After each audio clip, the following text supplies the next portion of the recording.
think something interesting about Microcosm is like we have such an audience. I've talked to you guys about this before, but everywhere else that I've worked, it's been this huge like crisis mode question of like consumers don't know what a publisher is. How do we let them know what a publisher is or an imprint, and how do we become their favorite one? Yeah. You just have to be really mainstream. Right. And that was most of the time the only answer people could come up with. And even at these sort of like arty establishments for a bunch of reasons, but a lot having to do with reasons anybody reading Unfuck Your Nonprofit will recognize. That was a lot of the answer was, well, we have to find a way to get into Target. And I was like, people who shop at Target aren't going to want to read this like totally freaky psychedelic like Spanish translation. It would be so cool if they would, but like we have to find people who are excited about what it is you're actually creating. Hi, I'm Joe Beal, the founder and CEO of Microcosm Publishing. I'm also the author of A People's Guide to Publishing, which distills what I've learned from selling millions of books over the past 28 years. I'm Elly Blue, the Vice President of Microcosm. We started this podcast to share what we've learned with newer publishers, so you can learn from our mistakes. Or maybe you just want to learn about the publishing industry. This week, we bring first-time guests, perhaps ongoing feature, from our marketing department, internally, the top secret The call is coming from inside the house. I'm still doing the introduction. I'm just doing sound effects. I see that.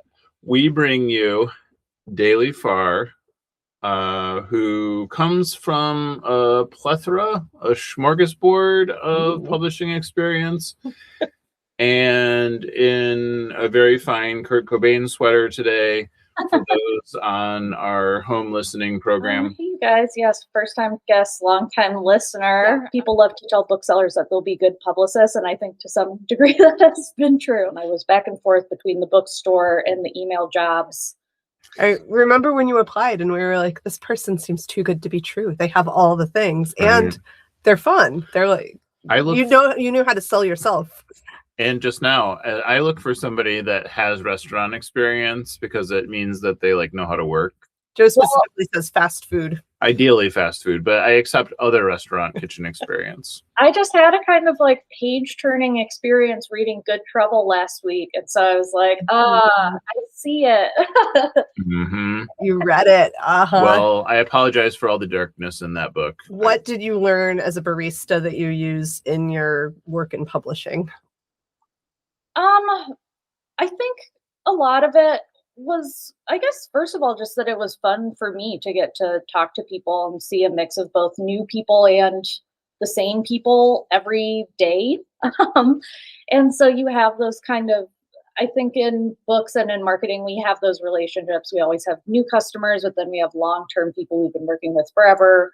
And it's just as much about like maintaining relationships, giving them the thing they always want, trying to get them to try new stuff sometimes, or for new people explaining what it is you're giving them and like why it's good or why they want it or why it costs over $5 for this latte, whatever. And I think just being able to engage with people and be curious about them and see what their tastes and interests are. I mean, a lot of my time doing that kind of work was I ended up talking to people about books because that's what I was interested in, as are many other people who linger in coffee shops. Yeah, I think a lot of it started there. Yeah, I like that because, when I worked in food service, like the daily customers are either like the best customers or they're the most annoying customers because like you have something of a dynamic. Or we don't need to go too deep down that rabbit hole, but they're, but it's like fascinating because it's like regular customers in book selling and regular customers in publishing. It's like, to me, it's the exact opposite is that you're like, it's really easy to get a daily customer in a coffee shop or in food service because they live around the corner or they just like Italian food or whatever. Whereas like in publishing and book selling, you have to be like, here is the new thing we have for you that you don't already have. You know, we built this software from scratch to solve our own problems starting in 2001. It's not only the reason for our survival, but the reason we've been a Publishers Weekly fastest growing publisher 3 years in a row. Now we want to share it with you. Join Working Lit and get back the agency to understand your publishing business, market and sell your books, and painlessly pay royalties. Working Lit, doing the math for publishers. Visit workinglit.com to give it a try for free. My existence in that world was mostly the post-espresso universe and into some like very fancy, like high-end coffee stuff. So there was some of that. It was like, you know, telling have you tried matcha? Yeah. Like explaining to a 60-year-old guy what a cortado is like truly, I think, good like life training for anybody. But I feel like what that like kind of work teaches you that like academia doesn't necessarily prepare you for is to sort of systematize what you're doing and to like, to systematize what you're doing and how you see it.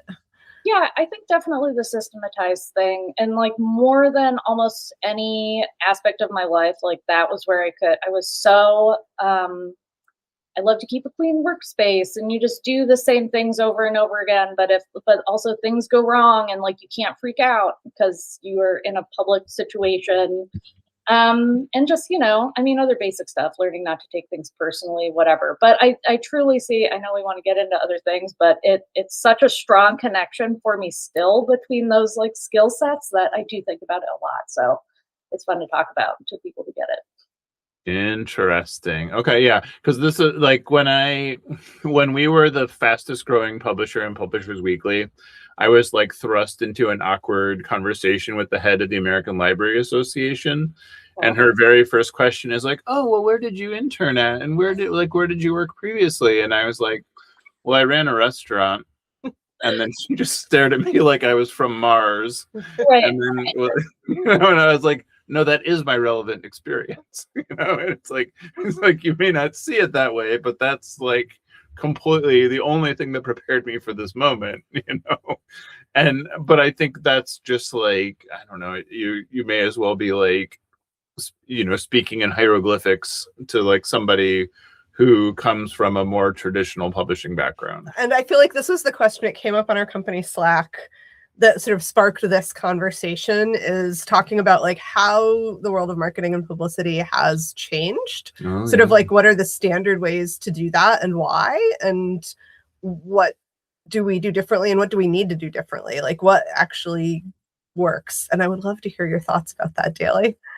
Yeah, what actually works? Yeah, that's the big ticket item that we're all chasing. It's crazy to have this conversation this week, considering it was yesterday that the Washington Post axed their entire highly esteemed books department. It was truly, you know, I mean, things have been downhill since Bezos took over, and obviously downhill before that for newsrooms, but that was such a specialized and respected group of people, and genuinely a place where it was hard to get coverage, but you knew they were like doing good work. They were responsive. Some of those folks, you know, I'd known from their prior roles. And so it's crazy. So even these like the final remaining legacy places, that was really one of them. Now I guess there's two. And that's about it. So it's a crazy time. The winds are still shifting, and I feel like nobody really knows where they're going. How people most seriously will buy a book based on it being recommended to them by their friends and family. And that's only going to happen if that friend or family member is really excited about it, not just like, you know, anyway, they came across it and it was fine. Right, they have to have read it and enjoyed it. You know? It's not just that it existed in their path, you know. So I don't have the solution for everybody, but I think that microcosm in our favor is that we have a perspective, we have an aesthetic, we have a personality, both as individuals and as an entity. And that's reflected in all our choices, in our marketing and our press releases and our design, in the podcast. Our industry is run by billionaires and conglomerates. At Microcosm, we wanted the freedom to independently sell our books, easily pay royalties, manage our inventory, and understand our business all in one place. That's why we've been using our own software since 2001. Now, we want to share it with you. Working Lit is the only business success software that is created and owned 100% by publishers for publishers. Join Working Lit and get the agency you need to help your business grow. Visit workinglit.com to try it for free. And I think that that's something that a lot of places are afraid of, is like having a point of view, and thinking that that alienates you from consumers, for lack of a better term. But I think, it gets bandied about in a sort of like self-helpy sounding way a lot, but unless you are openly yourself, the people who are going to be into that won't be able to find you. And it also gives people permission to be themselves and produce the things that only they can, when they see others doing it. So I think that is very much one of our strengths that has made this a fun and interesting experience. I have a question. So sorry, Joe, I'm stealing your turn. Brutal. So you and I were both trained in legacy publicity, legacy media publicity. Whereas that I'm era. Untrainable. Joe knows how to do it.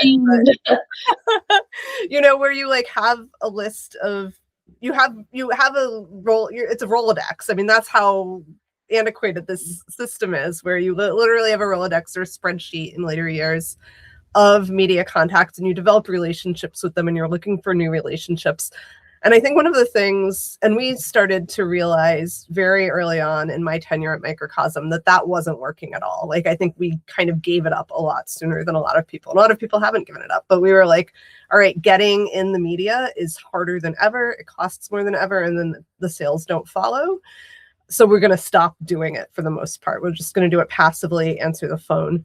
But what to replace that with has been such a conundrum. And I feel like that's something that you and our whole marketing team have been engaging with, because it's still an unanswerable question. A lot of the publishers are kind of taking that skill set and applying it to in social media influencers and developing relationships with them and paying them to promote the books. There's a lot of pay to play options, and it almost seems more kind of what we've had to do, and a lot of people have to do, is try to figure out how to develop almost a parasocial relationship directly with readers. I don't know. What do you see as is it a mistake to try to kind of copy and paste this skill set onto something else? Or do you see it as there is still a path forward there? It's hard to say. I think that what the mode that I have worked in the last few years, or at least post-COVID, and even this is kind of on shaky ground, but that was in publicity, especially, you're so focused on relationships. I don't necessarily just care about where a person works, but it's about that person. And I've been privileged enough in prior roles to get to know certain individuals, reviewers or assigning editors or whomever, and kind of what they're into or what they might find interesting, and just follow them around. So there is some of that, but now they have fewer and fewer places to go. I think sort of what's interesting, Joe and I were talking about this earlier, is, how many of those folks are turning to doing their own newsletters, podcasts, Substacks, that sort of thing. And that is a way more diffuse and sort of chaotic landscape, but it is where I think some more kind of genuine coverage comes from. Coverage is almost not even the right word, right? Because it's somebody really reads something and is this was really good, I liked it. It doesn't even have to necessarily be, fit in with the company's plan for that quarter or whatever. But I think that's somewhere that Microcosm and other publishers have a lot of opportunity.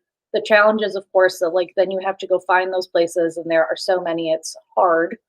Something I think that we do well, and that a bunch of other places try to do well, but we're especially focused on is authors who have their own networks and perspective and sort of other things that bolster their work beyond just the book as it exists. They have other related things they do out in the world that draw people to their work that comes out with us. This is hard because I feel like in the sort of broader publishing landscape, people talk about this as if it's like putting undue pressure on authors to promote their own stuff. Like, well, what's a publisher good for if you just have to like promote all your own work? But I do think there's like so much richness to be had in that collaborative relationship of like, you talk to us about who your people are, like where your work has been found or received enthusiasm before this, and kind of how can we tap them in, because there's already like a community of people who are interested in what you're doing. If they're interested in this thing we're putting out, they'll probably be interested in these other things we put out, and that's mutually beneficial for us and the author. So I think breaking down some of that, I don't think we have as much of this as other places, but that's sort of like people take for granted that that's this oppositional relationship in a way that I don't think is helpful, and that we need to like from to move forward in the landscape as it is now. Right. Yeah. When I ran our publicity department many eons ago, it was basically like a mailing list of 300 outlets, and we would just literally send them the new books to everyone, and then they would write about it. And they often did not have email, so you would literally be like, we were like a little bit of a, conveyor belt of like new books, new sell sheets, mailing address, label into the mail stream with today's orders. And that was pretty great for the, like back when there were like a ton of LGBTQ magazines, like that was amazing. Back when, there were like tons of lefty magazines, that was great. Thanks for joining us once again. Please send your questions to podcast@microcosmpublishing.com so we can answer them on future episodes. And please give us 5 stars on iTunes and everywhere else that podcasts are reviewed. You can find us on the internet at microcosm.pub. On Twitter at Microcosm. On Facebook at Microcosm Publishing. On Instagram at Microcosm_pub. And here in Portland, Oregon on North Williams Avenue. Thank you so much. Have a wonderful week.